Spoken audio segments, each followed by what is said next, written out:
Olá pessoal, vamos para a nossa terceira aula de princípio da tecnologia industrial. A gente já tratou de elevação, de transporte de carga, de segurança em máquinas, em panificação, e hoje a gente vai falar de processo de usinagem, fornos, caldeiras e vasos de pressão e um pouquinho de compressores também. Iniciando pela usinagem, a usinagem é aquele processo de fabricação em que gera cavaco, certo? A gente tem também os processos de conformação plástica, que são laminação, trefilação, esse tipo de coisa. Mas hoje a gente vai tratar de processos de usinagem, que são os mais comuns e mais acessíveis aqui. Alguns dos processos são torneamento, fresagem, retificação, aplanamento, furação, mandrilhamento e também alguns outros como retificação e tal. Nesses procedimentos, a gente tem sempre uma ferramenta de corte ou de desgaste que vai gerar, como eu disse, um cavaco. E esse cavaco também pode ser uma fonte de acidente, né? Por quê? Vamos puxar para o torno, que é mais comum, mais visual para a gente, mais fácil de entender. O torno é um equipamento que produz uma peça, a maioria das vezes, um sólido de revolução. Ou seja, eu tenho uma peça presa em castanhas que giram e uma ferramenta que se aproxima e vai desgastando, por exemplo, reduzindo o raio da peça. Esse tipo de procedimento, para um operador que está próximo, cerca de 40 centímetros dessa peça que está girando, qualquer vestimenta aberta, colar, cabelo solto, que prende nessa mesma peça, que prende nessa ferramenta, puxa o operador. Agora vocês imaginem que a força nesse eixo, a potência nesse eixo é suficiente para fazer uma ferramenta cortar o aço, arrancar um pedaço do aço. Com certeza, a força disponível, o torque disponível nesse eixo é capaz de puxar o operador e provocar um acidente terrível, certamente com morte. Porque ele é capaz, sim, de enrolar, por exemplo, o trabalhador, o operador da máquina, naquele eixo. Então, não seria a primeira vez que isso aconteceria, já aconteceram vários, e é por isso que a norma 12 trabalha em cima dessa segurança. Ou arranca o cabelo no escalpo mesmo, ou mesmo puxa o operador e mata, arranca braço, arranca mão. Então, são máquinas extremamente perigosas, essas máquinas de usinagem. Deve-se ter extrema atenção quanto a elas. Não só nesse aspecto, mas, por exemplo, no problema de um avanço exagerado da máquina, você pode provocar uma quebra, uma ruptura da ferramenta de corte ou de um eixo, e como ele está girando com muita força, com muito torque, essa ferramenta pode ser arremessada no próprio operador ou em qualquer pessoa que esteja próximo ao equipamento, causar um acidente. O próprio cavaco que é extraído da peça pode ser arremessado contra o olho, por exemplo, ou qualquer parte do corpo, e logicamente causar um acidente. Quando a gente trata, por exemplo, do esmerilhamento também, e também até um pouco da retificação, existe um segundo risco, que é o risco da produção de fagulha. Então essa fagulha pode provocar incêndio, pode provocar queimadura, pode cegar, pode cair no olho. Então, além da proteção do EPI, a proteção do operador da máquina, o posicionamento, voltando lá para o layout da primeira aula, o posicionamento da máquina deve ser pensado para que ela esteja afastada, certo, de possíveis combustíveis ou material inflamável. Por exemplo, a gente pensa sempre assim, vamos evitar o contato com gasolina, com álcool, com querosene para que não tenha incêndio. Mas, por exemplo, você tem raspa de madeira próxima? Você tem papel? Você tem isopor? Você tem espuma? Então, tudo isso é inflamável. Então, tem pano, está do lado do armário de roupas. Possível inflamável. Então, você tem que imaginar, avaliar esses riscos e pensar no que é que pode acontecer. Você tem plástico perto? Qual o extintor que está mais próximo? Está mais próximo desse equipamento? Então, globalizar essa análise do risco. Então, posicionar equipamentos que geram fagulha, como por exemplo a esmerilhadeira, longe de possíveis focos de incêndio. É importante que todas as máquinas, inclusive aquelas de CNC, não só todas, como aquelas de controle numérico, você tenha conhecimento sobre os manuais das máquinas, as recomendações dos fabricantes, porque eles já preveem esse tipo de coisa, esse tipo de acidente, e o conhecimento dos manuais e também das normas de segurança é essencial. Como eu estava falando dessas máquinas de controle numérico, elas quase que substituem a operação manual. Elas não substituem totalmente, mas elas são extremamente úteis e seguras, porque o operador já não está mais a 40 centímetros da peça que está sendo trabalhada, ele está mais longe. Ele opera longe da máquina. Ele posiciona a peça dentro, a matéria-prima dentro da máquina, fecha as portas da máquina e vai operar. Então, é importante no CNC que essas portas sempre estejam fechadas. CNC é a sigla de controle numérico, né? Então, é sempre importante que não se burle, por exemplo, essas portas, a segurança dessas portas, que trabalhe sempre com a porta fechada. Porque o risco que o CNC traz já não é só para o operador, é para o ambiente. Então, se tem algum problema de travamento ou de ruptura dentro da máquina, todos os fragmentos vão ficar presos dentro da máquina, não vão sair, não vão extrapolar. É importante ter uma sensibilidade quanto ao funcionamento da máquina, porque qualquer ruído diferente, vibração, seja num torno manual, seja num torno de controle numérico, qualquer ruído diferente deve ser observado e deve ser interrompida a operação imediatamente, para que se analise de onde veio, de onde é que está vindo esse ruído ou essa vibração, e para que se evite uma falha da máquina ou mesmo um acidente. Outro ponto de risco grande são os fornos que trabalham tanto na parte de cerâmica quanto na parte de caldeiraria. Os fornos que trabalham com aquecimento, extrapolando aquele forno de cozinha que também a gente pode encontrar em cozinhas industriais, eles podem ser fornos a combustível, como podem ser também fornos elétricos, né?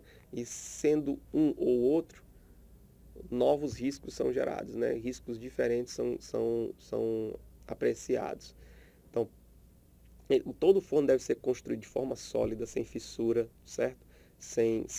Com material de boa qualidade, assim como qualquer outro tipo de construção que a gente possa imaginar.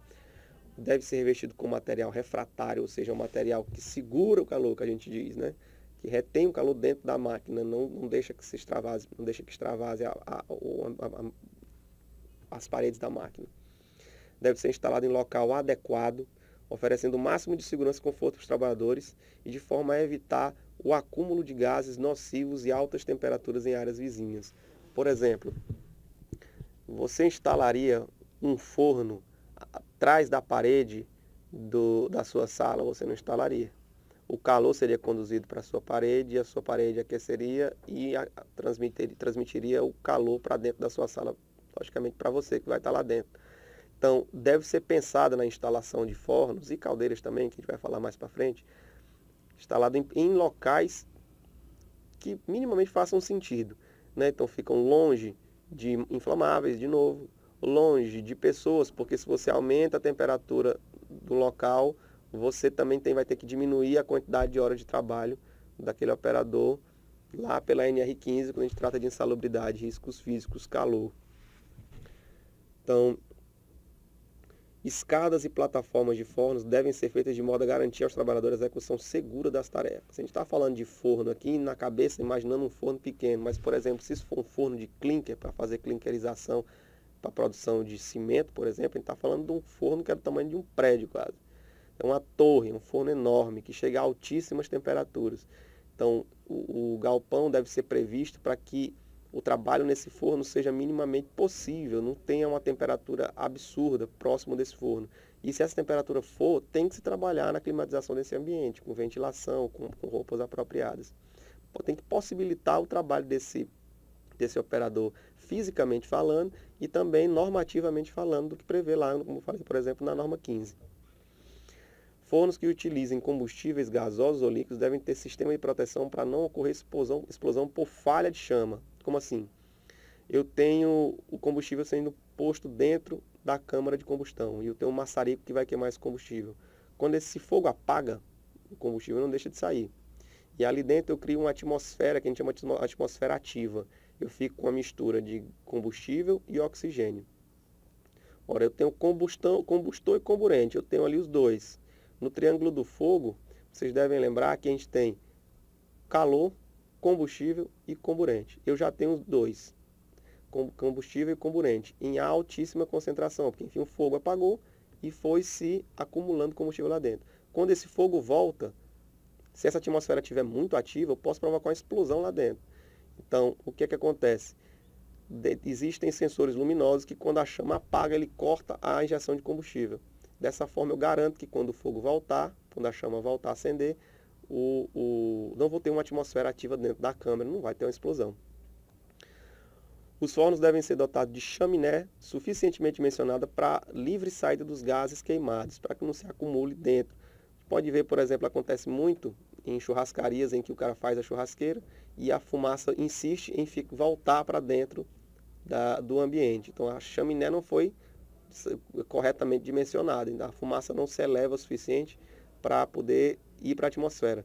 Então essa torre de fumaça, que como é chamada, depende da temperatura dos gases. Se a temperatura for muito baixa, a fumaça sai pela chaminé e logo volta para baixo.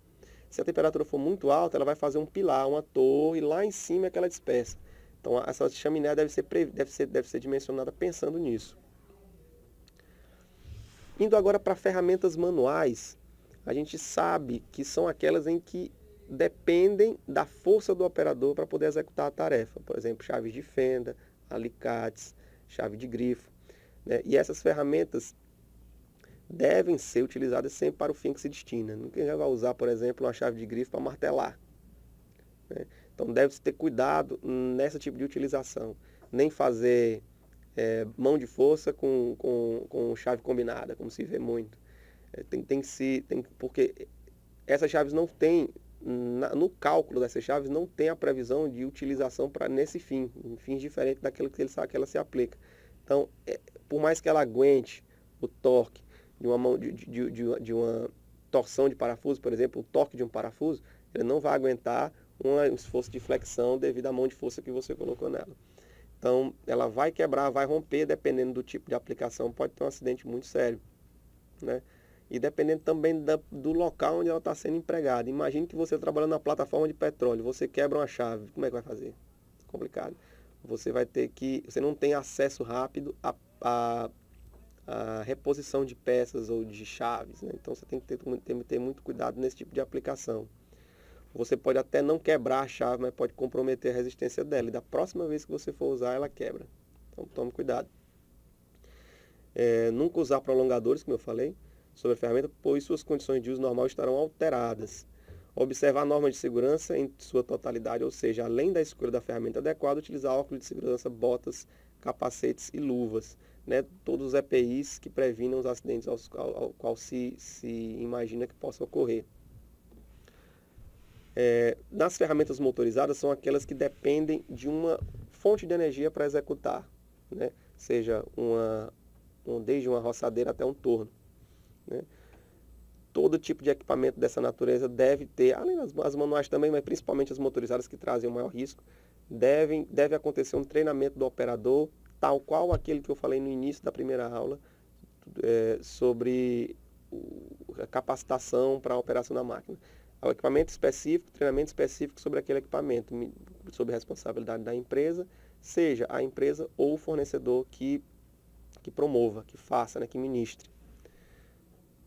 Trocar acessórios de uma ferramenta motorizada sempre com equipamento desligado. E toda vez que for trabalhar nesse tipo de operação, não usar joias, roupas folgadas ou luvas, certo? Sempre seguindo o manual de manutenção e de operação da empresa. Compressor, por exemplo, é uma espécie de ferramenta motorizada, dependendo do propósito para que se use. E ela pode ser dita como uma ferramenta, uma máquina de fluxo com o intuito de elevar a pressão do fluido.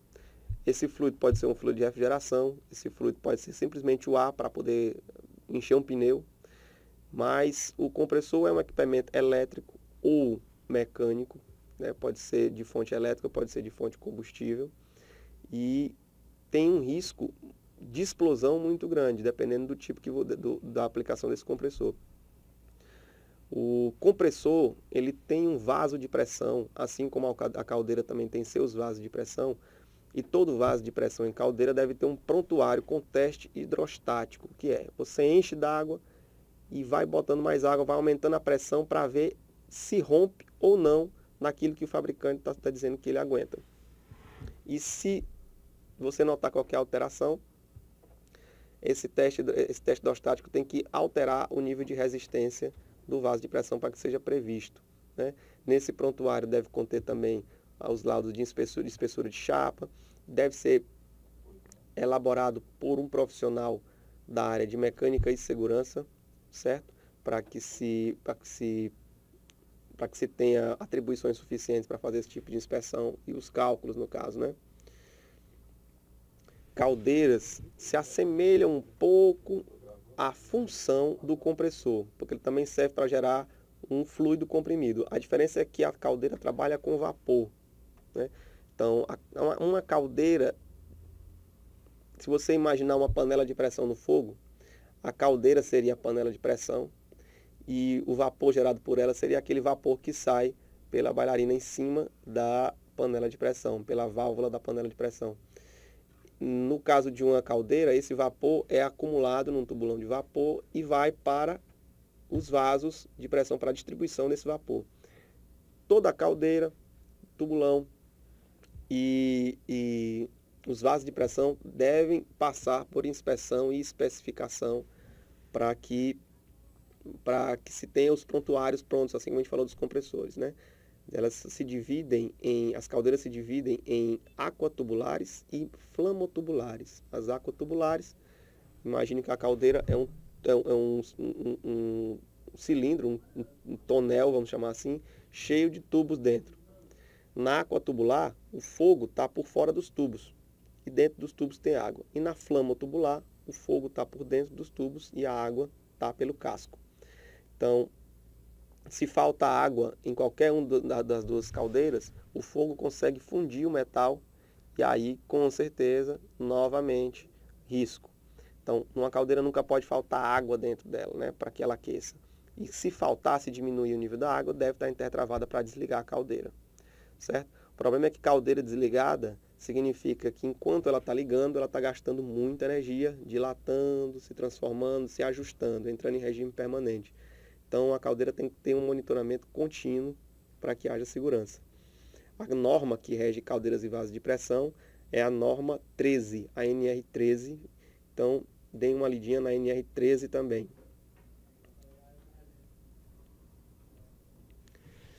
Devido à complexidade e ao risco envolvido em segurança de caldeiras, a segurança se divide em 3 etapas: segurança em projeto, instalação e operação. E em qualquer uma dessas 3 fases, requer a execução direta de um profissional habilitado ou mesmo, dependendo do tipo de serviço, supervisão desse profissional. Se é só uma manutenção, tem que passar pelo crivo do profissional habilitado para que seja feito, para que seja realizado. E é importante não negligenciar os vasos de pressão ligados na rede da caldeira, porque são uma extensão do risco. Por exemplo, você faz todo o procedimento de segurança na caldeira e negligencia, por exemplo, uma conexão, uma válvula de expurga ou um tubo de distribuição de vapor, certo? Que chega lá no finalzinho, no terminal de uma cozinha. Então, todo o sistema de geração e acumulação de vapor deve ser inspecionado por esse profissional habilitado, porque são extensões do mesmo risco, certo? A gente finaliza aqui o conteúdo da nossa disciplina de princípios da tecnologia industrial. Agradeço a todos e bons estudos.